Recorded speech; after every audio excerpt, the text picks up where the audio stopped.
तो दोस्तों इस वीडियो में हम लोग बात करेंगे MHD 15 का क्वेश्चन। प्रश्न आया हुआ था एग्जाम में, क्या झूठा सच को विभाजन का महाकाव्य कहा जा सकता है? अपना मत प्रस्तुत कीजिए। जो कि झूठा सच जो उपन्यास था यशपाल द्वारा रचित है। तो इसका आंसर में हम लोग कुछ इस प्रकार लिखेंगे कि जी हाँ, यशपाल का उपन्यास झूठा सच को विभाजन का महाकाव्य कहा जा सकता है। यह उपन्यास भारत को 1947 के विभाजन की पृष्ठभूमि में लिखित है और उस समय के सामाजिक, राजनीतिक और व्यक्तिगत संघर्षों का गहन चित्रण करता है। इस विभाजन का महाकाव्य मानने के पीछे निम्नलिखित तर्क प्रस्तुत किए जा सकते हैं।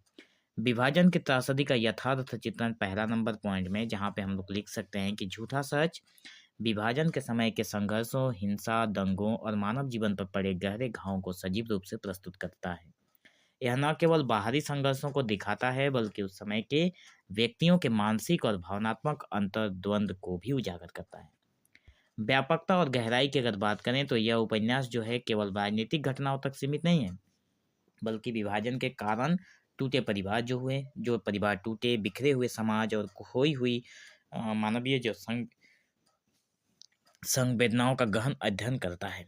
इसमें विभाजन का प्रभाव हिंदू, मुस्लिम और सिख समुदाय पर समान रूप से दिखाया गया है। चरित्रों की विविधता की अगर बात करें तो उपन्यास के पात्र जैसे तारा, जयदेव, कुसुम और अन्य विभाजन के समय के विभिन्न वर्गों और उनके अनुभवों का प्रतिनिधित्व करते हैं। ये पात्र न केवल एक युग के गवाह हैं, बल्कि उनके संघर्ष और अंतर्द्वंद में विभाजन की भयावहता का आभास कराते हैं। सामाजिक और राजनीतिक दृष्टिकोण की अगर बात करें तो यशपाल ने विभाजन की जड़ों में छिपी राजनीतिक स्वार्थ, सांप्रदायिकता और औपनिवेशिक शक्तियों के षड्यंत्र का गहन विश्लेषण किया है। यह उपन्यास हमें यह समझने में मदद करता है कि कैसे सत्ता और धर्म के नाम पर मानवता को विभाजित किया गया।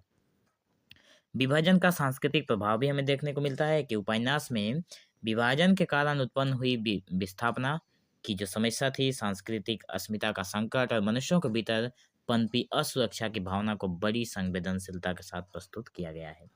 तो निष्कर्ष के तौर पर हम लोग यही बोलेंगे कि झूठा सच जो है अपनी व्यापक दृष्टि, ऐतिहासिक सत्यता और मानवीय संवेदनाओं के चित्रण के कारण न केवल विभाजन की कथा है, बल्कि उस युग का महाकाव्य है। इसे पढ़कर पाठक विभाजन की त्रासदी जो हुई थी उसकी जटिलताओं को बहुत ही गहराई से और मार्मिक तरीके से महसूस कर सकते हैं।